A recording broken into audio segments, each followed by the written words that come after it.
presidente nung nagdaang rally. Dapat mag-resign na daw si VP Sara as Education Secretary and as Vice President as delikadesa.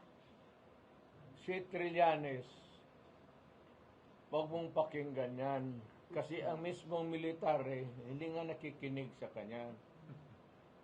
Ang may naiwan sa kanya konti, yung mga classmate niya. Alam mo, ang sa totoo yan, Trillanes is a simpleton. Walang idea, sige bitaw-bitaw ng salita, hindi niya alam ang batas. Basta kung ano lang yung stock knowledge niya na pag-aralan niya noon. Bubo ito ang typical na tinatawag ng mga Tagalog na turpe. Hanggang walang utak to. Walang utak to. Huwag kang makinig dyan kay si Trillanes. Mga military, hindi na nakikinig eh. Tanungin mo yung mga, karami itong military, magtanong kayo. Hindi na nila pinapansin yan. Parang expelled na yan siya sa ginawa niya doon kay Reyes.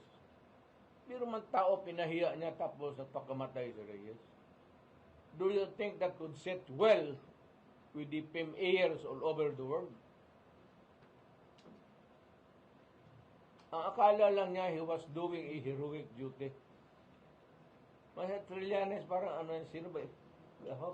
Sino bang iaguro kay Trillanes dito?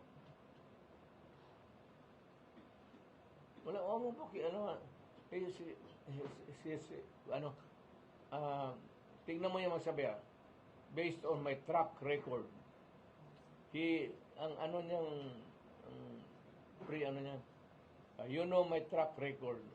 Anong track record ng putang ina ka?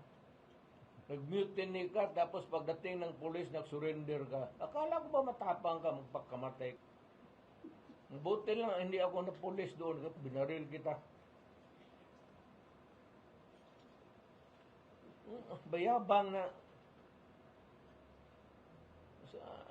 sana ang nanay niya, nakikinig, sabi mo, badlungan na imong anak, nagkakalat sa mundo eh.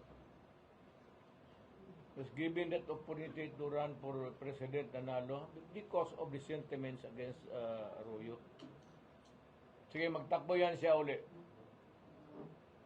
Tignan mo kung paano ko babuyin yan.